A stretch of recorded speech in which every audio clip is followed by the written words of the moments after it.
pour terminer cette partie épistémologie. On s'est d'abord demandé, est-ce qu'on peut dire des choses plus vraies que d'autres sur la réalité? La réponse du dogmatisme, oui, des certitudes. La réponse du relativisme, non, on ne peut pas. Et la réponse du pragmatisme, oui, des croyances fertiles. Je vous ai proposé de nous engager dans le oui. Donc de dire, oh, bah oui, c'est plus fertile de penser qu'on peut dire des choses plus vraies que d'autres sur la réalité, c'est plus fertile de penser qu'on n'est pas dans une simulation, mais qu'on est dans un monde réel dont on peut dire des choses plus vraies que d'autres. Et puis, on s'est demandé, bah, du coup, comment ça fonctionne la connaissance? Et c'est là qu'on a parlé de constructivisme. Le constructivisme, c'est l'idée selon laquelle bah, le sujet connaissant a un rôle actif dans la construction de ses connaissances. On a parlé de constructivisme réaliste. Ce n'est pas parce qu'on a des constructions dans la tête que c'est que des constructions. Il y a quand même un réel. On a parlé de constructivisme nominaliste qui nous dit, bah, puisque en fait, notre cerveau construit des trucs, potentiellement, c'est que des constructions qu'on a dans la tête. Ça rejoint le relativisme. Puis on a parlé de perspectivisme, l'idée qu'on a toujours un point de vue situé sur le réel, et justement du potentiel de varier les perspectives, de faire une approche finalement moniste de la réalité, c'est de n'avoir qu'une seule perspective, ou bien de faire une approche dualiste de perspectives ou pluraliste de la réalité, en variant les perspectives. L'idée du pluralisme, c'est que plus on varie les perspectives et plus on a accès au réel. Alors je sais pas moi, dans des questions politiques, vous avez souvent du dualisme. On en avait parlé les fois précédentes. Donc voilà, l'approche de la gauche contre l'approche de la droite. Voilà. Typiquement, dans les débats télévisés, on a plutôt tendance à faire du 1 vs 1. Et hop, donc on se retrouve avec une approche dualiste. Par exemple, c'est peut-être des choses que vous allez observer dans vos dispositifs. Alors, maintenant qu'on sait un peu comment fonctionne la connaissance, en tout cas qu'on a quelques balises, la dernière question que je voulais investiguer avec vous, c'est quels sont les liens entre nos représentations, nos pensées et le monde. Les images, les mots, les pensées, le monde. Et c'est là qu'on va parler justement de sémantique, de syntaxique, de pragmatique. On va en reparler pour certaines et certains d'entre vous, et on va brosser un tableau assez large pour les autres. Et puis on va parler de différentes manières d'évaluer la vérité, que j'ai appelées adéquation, cohérence et consensus pragmatiste. On va y venir. Alors, sémantique, syntaxique et pragmatique, c'est trois manières, c'est trois parties de la philo du langage, c'est trois parties de l'étude du langage, qui font les liens entre les signes et autre chose. Les signes, c'est quoi? C'est par exemple les mots du langage. Par exemple, le mot chat. C'est par exemple une image, un symbole. C'est un signe. Vous avez un petit peu étudié de la linguistique ou de la sémiotique l'an dernier. Sémiotique, c'est l'analyse des signes. Vous savez plus ou moins ce qu'est un signe. C'est une unité signifiante d'un langage. Une image, un mot, un son. Et donc la sémantique, elle étudie les liens entre ces signes et le monde. Elle prend finalement le sens du mot. Qu'est-ce que ça veut dire? Le mot chat, elle renvoie au concept de chat. Elle renvoie à ce qu'est un chat. Elle renvoie à la réalité chat, si vous voulez. La sémantique, donc c'est typiquement le dictionnaire, ou c'est typiquement quand je montre qu'est-ce que ça veut dire telle chose, je montre ce que c'est. En fait, je fais le lien entre le signe et ce qu'il est censé représenter. Sémantique analyse les liens entre les signes et le monde. La syntaxique analyse les liens entre les signes entre eux. C'est comme la grammaire.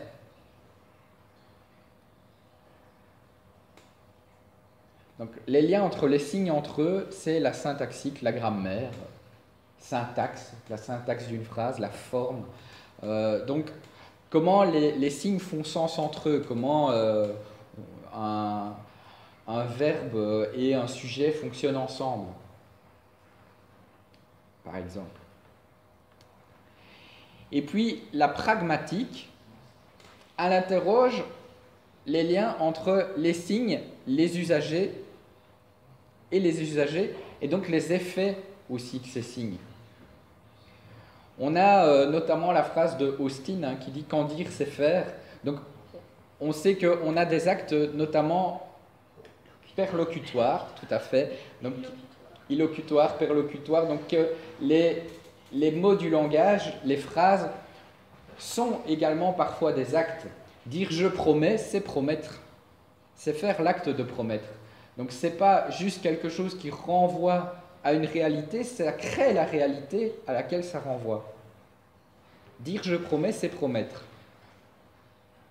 Et donc, nos actes de langage ont des effets, notamment, ou sont liés à des intentions. Et puis, il y a Grice qui nous dit, Herbert Paul Grice, qui nous dit « on fait tous des inférences interprétatives ». Il y a Umberto Eco aussi qui parle de ça, on est aussi dans une coopération quand on utilise la langue. Il y a un principe de coopération qui veut que, en fait, quand on est deux partenaires dans la communication, quand on est deux interlocuteurs, ce que nous émettons et que nous percevons comme information, que nous interprétons comme information, en fait, c'est toujours dans un acte, finalement, d'échange et qui fait que, on vérifie certains trucs, on interprète en fonction de présupposés qui font que, on est des partenaires dans la communication et donc l'info que tu me donnes, elle a une pertinence. Très bon exemple, un serveur dans un café qui vous demande, voilà, vous êtes venu pour manger et tu lui réponds comme Bigard, non, je suis venu pour faire un tennis, connard.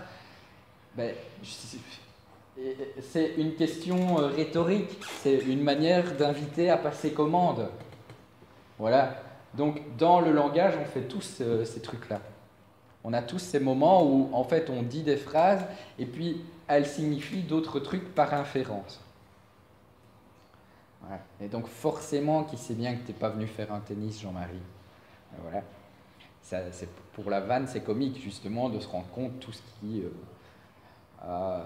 qui est de l'ordre de la relation et pas seulement du sens des mots. Alors, on va reparcourir justement quelques liens entre le langage et le monde, quelques études, grands courants de la linguistique, de l'étude du langage. Et donc, vous avez parlé l'an dernier, j'en suis quasi sûr, de Saussure et du structuralisme. Et donc, en fait, on était dans un rapport plutôt sémantique, potentiellement syntaxique aussi d'ailleurs, mais en tout cas, on met le focus sur les signes et sur le rapport avec les concepts. Voilà, c'est le rapport entre un signifiant et un signifié. Le signifiant, c'est l'image acoustique, le signifié, c'est le concept. Donc l'image acoustique, c'est en gros le symbole, c'est la forme de votre signe, qui renvoie à un contenu qui est en fait un concept qui est une réalité du monde. Qui renvoie en tout cas à une réalité du monde potentiellement. Donc on est plutôt dans un rapport sémantico-syntaxique, sémantique en tout cas. Et puis on a Roland Barthes, on a aussi l'école de Francfort avec Adorno et Horkheimer. Donc ce sont tous des gens qui en fait ont questionné plutôt les idéologies que colportaient les signes, qui ont notamment interrogé les connotations dans le cas de Barthes, qui ont interrogé tout le contexte socio-culturel, toutes les industries culturelles qu'il y avait autour de la communication, qui font que, attendez, il n'y a pas que ce qui est dit, il y a aussi tout un en dessous de ce qui est dit, et qui dépend des émetteurs, qui dépend des intentions, qui dépend des contextes idéologiques, qui dépend des contextes culturels. Donc là, on a déjà une ouverture finalement à une dimension pragmatique de la communication. Et puis, on a Charles Sanders Peirce, avec sa triade, finalement, représentamen, objet, interprétant. On a le représentamen, en gros, c'est à peu près égal au signifiant, c'est la pure forme immatérielle. On a l'objet, c'est à peu près égal au signifié de Saussure, c'est l'objet de pensée, c'est le concept. Et puis, on a l'interprétant, c'est ça qu'ajoute Peirce, c'est la représentation mentale du lien entre le représentamen et l'objet. C'est-à-dire qu'il n'y a pas seulement le concept, il n'y a pas seulement la forme symbolique ou en tout cas le signe, pour le dire, c'est faux de le dire comme ça, puisque le signe justement c'est le résultat d'une interaction entre représentamen, objet et interprétant, mais l'image acoustique. Donc c'est pas seulement par exemple le mot chat, c'est pas seulement, donc le mot chat c'est le représentamen, l'objet c'est le concept de chat, et entre les deux il y a l'interprétant, c'est la représentation mentale du lien entre ce mot et ce concept. Alors qu'est-ce qui fait la Peirce? En fait, il nous rappelle que entre les mots et les concepts, il y a quelque chose, il y a un cerveau qui pense. En fait, Peirce, il se positionne quelque part là en constructiviste. Il nous dit le sujet connaissant a un rôle actif dans la construction de ses connaissances. Il nous parle d'une représentation mentale du lien entre représentamen et objet. Et en plus, il amène la pragmatique, la sémiopragmatique. C'est la sémiotique, l'étude des signes, ce n'est pas qu'une question de lien entre un mot et un concept. C'est une question de lien entre un mot, un concept et quelque chose qui se passe dans les cerveaux. Quelque chose qui se passe chez les usagers. Quelque chose qui se passe chez des êtres humains pensants. Donc, c'est ça que j'ai mis sous la forme. Peirce, finalement, qu'est-ce qu'il fait? Il prend en compte l'activité cognitive des individus dans le processus de représentation, tout simplement. Donc, chez Saussure, on n'a pas cette dimension-là. On a juste le mot chat et le concept chat, et pas ce qui se passe dans la tête des gens. Or, la pragmatique, c'est l'étude des liens entre les signes et leurs usagers, entre les signes et les gens. C'est quand j'étudie l'effet de langage d'une campagne publicitaire, quand j'étudie les effets, je suis dans un courant d'étude pragmatique. Quand j'étudie les usages des médias, je suis dans une approche plutôt pragmatique. Comment les gens se réapproprient les choses. Et donc, pour exemplifier ça, j'avais pris plein d'exemples. Et justement, les cas polémiques, c'est vraiment très très puissant. Je pense que je vous avais déjà parlé de cette phrase. Finalement, admettons, j'ai un voisin qui me dit « les chômeurs sont des fainéants ». Au niveau sémantique et finalement juste logique, je peux prendre cette phrase et juste faire le rapport entre cette phrase et le monde. Et lui dire ta phrase est fausse, parce que si elle consiste à dire que toutes les personnes au chômage ont des comportements fainéants, je peux te réfuter cette phrase facilement. Moi, je connais une personne qui est au chômage et qui est tout sauf fainéante. En admettant justement qu'on se mette d'accord sur des définitions. Fainéant égale telle définition, personne au chômage ou chômeur égale telle définition. Si on se met d'accord là-dessus, moi je te trouve une personne qui est chômeur et non fainéante. Hop, phrase réfutée. Et je peux, tant que j'y suis, aussi trouver des personnes qui sont fainéantes et pas chômeurs. Comme ça, je réfute à la fois la condition nécessaire et suffisante. Au niveau pragmatique, néanmoins, je peux analyser, quel est le rapport entre la personne qui émet cette phrase et cette phrase.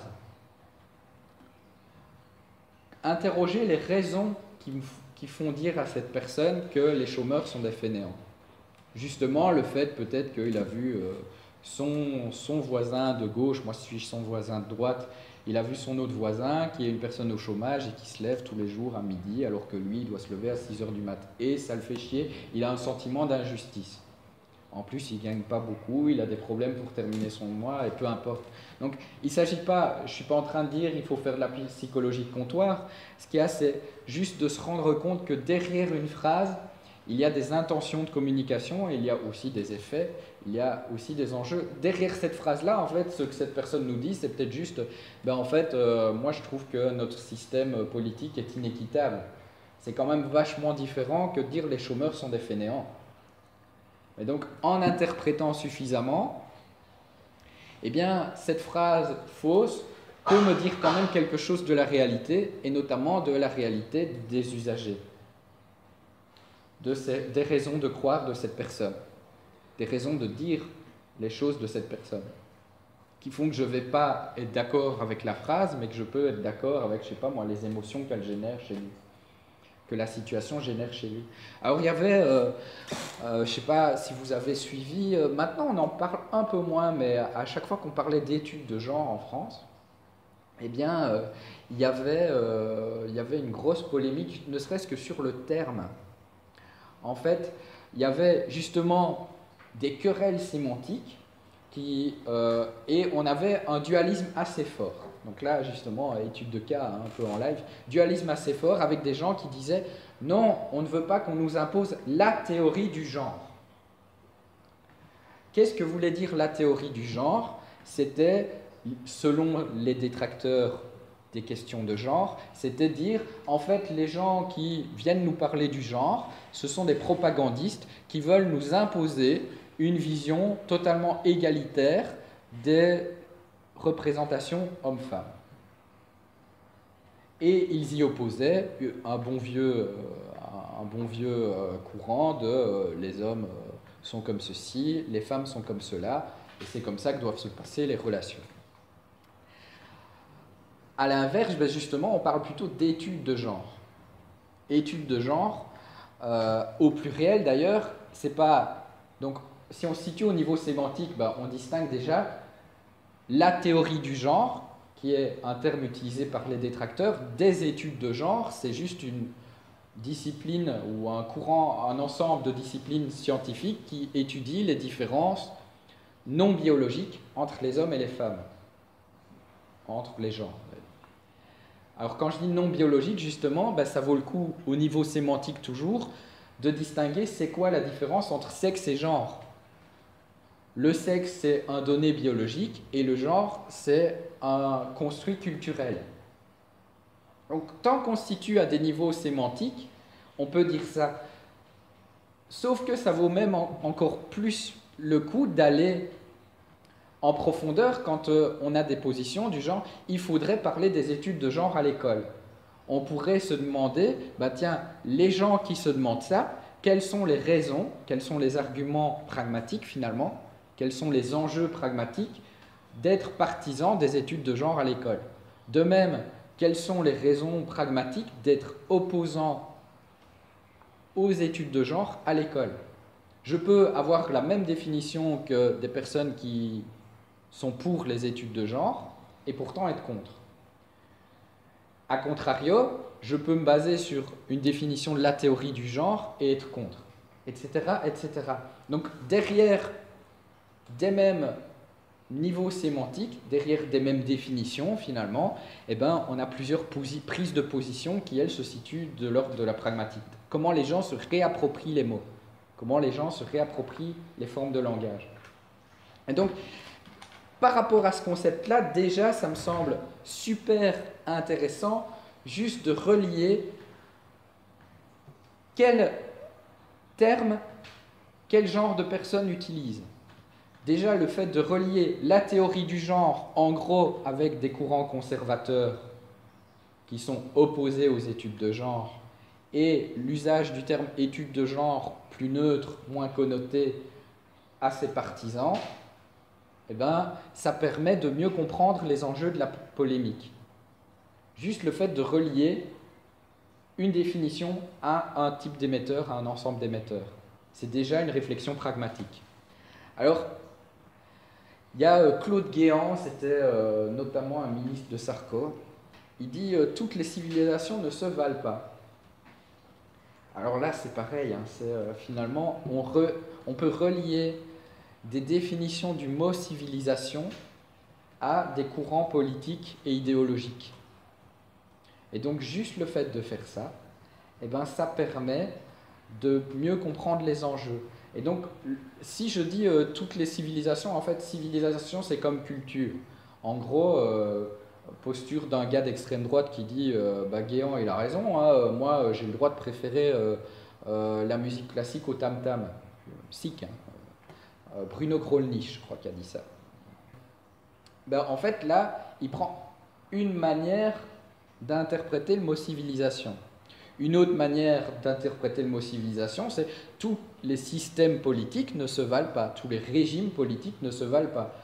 C'est quand même de bon sens de considérer qu'une démocratie, c'est mieux qu'une dictature. Toutes les civilisations ne se valent pas. D'accord? Donc il y a au moins ces deux interprétations-là. Sauf que, dite comme ça, cette phrase-là, elle est polysémique. Elle a plusieurs interprétations possibles.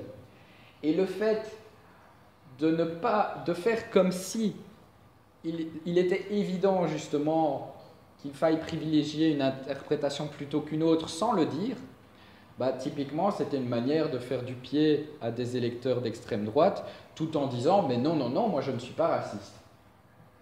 Non, non, non, moi je n'ai pas dit que en fait, notre culture était meilleure que les autres, que notre race d'ailleurs était meilleure que les autres. Pareil avec la quenelle, hein, je ne sais pas si vous voyez ce dont il est question, donc c'est un signe de Dieudonné. Donc voilà, il le fait comme ça. Alors il y en a qui l'accusent de... ça ressemble à un salut nazi inversé. Et d'ailleurs, Dieudonné, ayant été condamné pour antisémitisme, ouais, on a des raisons de penser que c'est ça. Mais en fait, Dieudonné, quand il dit ce que ça veut dire, il dit bah non, en fait, ça veut dire je prends mon bras et je te l'enfonce dans le cul jusque-là. Donc un même signifiant, un même symbole, plusieurs significations possibles.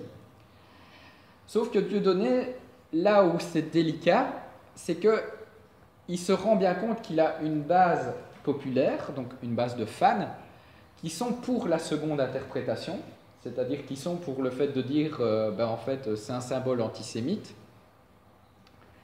et il ne va pas nécessairement jouer à les reprendre. Il va dire c'est bon, continuez à faire des quenelles, on s'amuse, on nique le pouvoir. Pardon ? Et il va jouer avec. Il joue avec. Donc effectivement, il a un rapport ambigu avec son signe. Et donc, si on se situe du point de vue uniquement sémantique et qu'on écoute Dieudonné, il va dire c'est pas antisémite. Sauf que si on regarde ce qu'en font certains de ses fans, eh bien, on pourrait dire ouais, mais non, l'usage de ce signe, il est antisémite. Et d'ailleurs, la croix nazie, à la base, c'est une svastika, c'est pas un symbole antisémite. C'est l'usage qui crée le signe parfois. Donc, c'est finalement tout ça pour vous dire que c'est réducteur de n'envisager un signe que dans un rapport purement lexical, purement conventionnel, avec ce qu'il est supposé représenter. Et finalement, les signes, c'est ce qu'on en fait. Alors, ça peut poser problème dans certains débats de dire, tiens, ça veut dire que quand on dit quelque chose, ça ne veut pas toujours dire ce qu'on est en train de dire. Souvent, quand on dit quelque chose, ça veut dire ce qu'on est en train de dire. Et en même temps, parfois, les signes, c'est ce qu'en font leurs usagers. Donc c'est complexe. Il y a une personne, je vous ai mis l'article en lien, qui a étudié qu'est-ce que ça veut dire quand des gens disent « je ne suis pas Charlie ». Voilà, au lendemain des attentats de Charlie Hebdo, dès le lendemain, on a des gens qui ont dit « non, moi je ne suis pas Charlie ». Et à ce moment-là, approche dualiste de la réalité qui a souvent eu lieu, c'est en gros, t'es pas avec nous, t'es contre nous.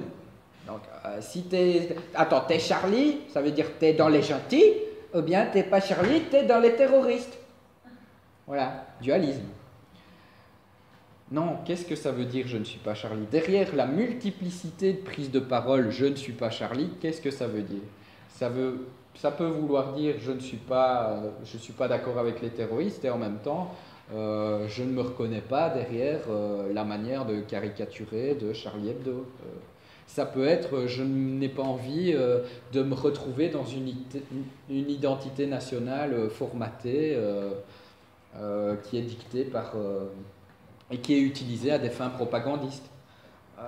Des tas de choses, mais donc derrière une affirmation, des tas de réappropriations culturelles. Il y a trois liens, il y a trois manières d'évaluer la vérité en fait. Trois liens qu'on peut faire entre une phrase, un mot, un concept, un signe et le monde ou autre chose. Et c'est très lié à sémantique, syntaxique et pragmatique. Alors déjà, moi je vous dis, je fais une différence, alors j'en parle beaucoup moins, c'est pas grave si vous la faites pas à l'examen, entre vraisemblance et vérité. J'aime bien les concepts de vraisemblance et fiabilité parce que, en fait, ça met une échelle de plus ou moins vrai plutôt qu'un truc binaire, genre c'est vrai ou c'est faux, point barre. On peut être que vrai ou faux à 100% et il n'y a rien entre les deux. En fait, moi je vous ai dit, j'ai écrit un article début de cette année, c'est Tout est vrai. Le titre de cet article est Tout est vrai dans une certaine mesure.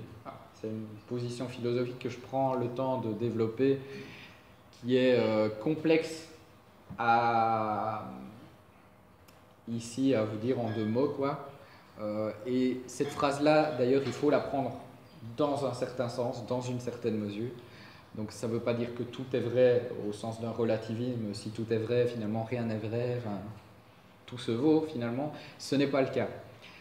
Et en même temps, c'est une manière de dire, ben, si on s'arrête suffisamment sur les phrases, les mots, les signes, eh bien, ils peuvent nous donner à voir du vrai. Et comment on évalue ce vrai? On l'évalue notamment par un rapport d'adéquation ou bien de correspondance. C'est en gros, on va évaluer si la phrase correspond au réel, si le signe correspond au monde. Donc la phrase « le chat mange », elle est vraie si et seulement si, effectivement, le chat est en train de manger. Ma phrase est vraie si le réel, si elle correspond au réel. C'est le modèle du fact-checking. Le modèle du fact-checking, c'est un modèle d'adéquation. Vous nous dites qu'il y a eu 5 milliards qui ont été débloqués pour l'emploi. Eh bien, on va vérifier si effectivement 5 milliards ont été débloqués pour l'emploi. Rapport d'adéquation entre les mots et le réel, entre les signes et le réel. La cohérence, c'est le rapport entre les signes entre eux. Parallèle syntaxique. Si le chat mange, alors le chat mange, c'est une phrase vraie. En fait, intrinsèquement vraie. Un chat est un chat. Ça, c'est une phrase vraie, c'est ce qu'on appelle une tautologie en logique. C'est-à-dire qu'on n'a même pas besoin de regarder le réel, on regarde le rapport des signes entre eux. On dit qu'un texte, il est cohérent quand il ne se contredit pas lui-même, en gros. Si une personne se contredit elle-même, on va lui dire tes propos, c'est n'importe quoi. On va dire c'est faux. Tu n'es pas cohérent. Et donc, il se peut que la structure argumentative d'un texte, la syntaxe d'un texte, lui donne une forme vraie.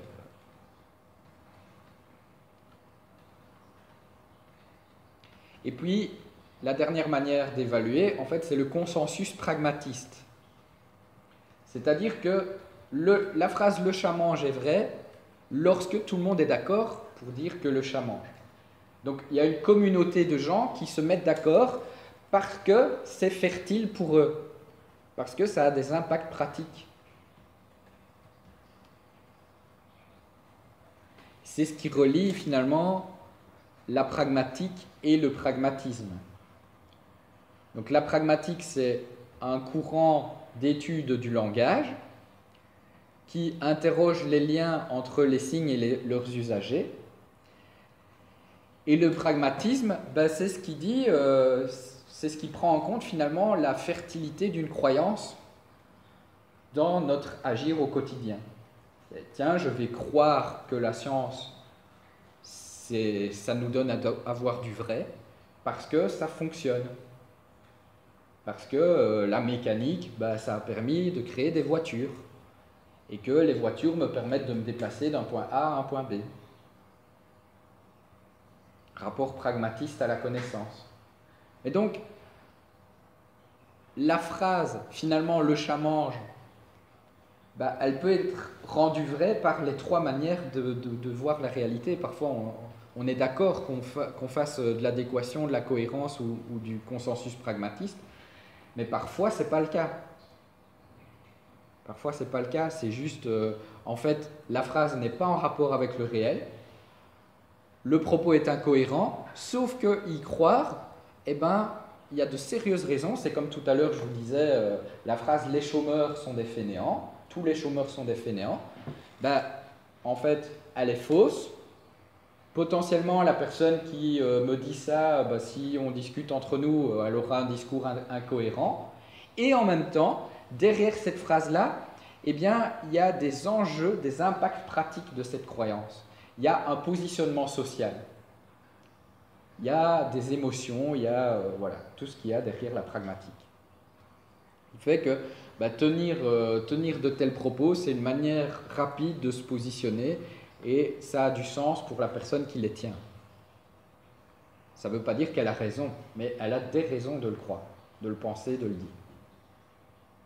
Ça va ? Alors, juste vous dire que c'est une tension de la vulgarisation, la question de la fidélité, la question de la vraisemblance.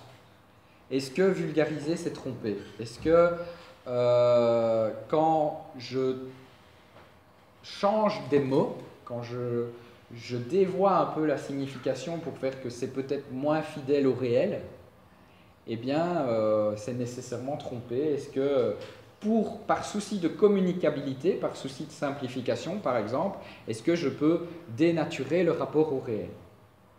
C'est une question que je vous propose de garder juste entre parenthèses, en ligne de mire. Ça peut vous aiguiller pour vos travaux. Moi, ce que j'aime bien dire, justement, c'est insister, en tout cas, sur le fait que je perçois la communication comme le résultat d'une coopération et que donc justement ben, c'est important de prendre en compte l'interlocuteur lorsque nous communiquons. La prise en compte des usagers dans la communication me semble importante.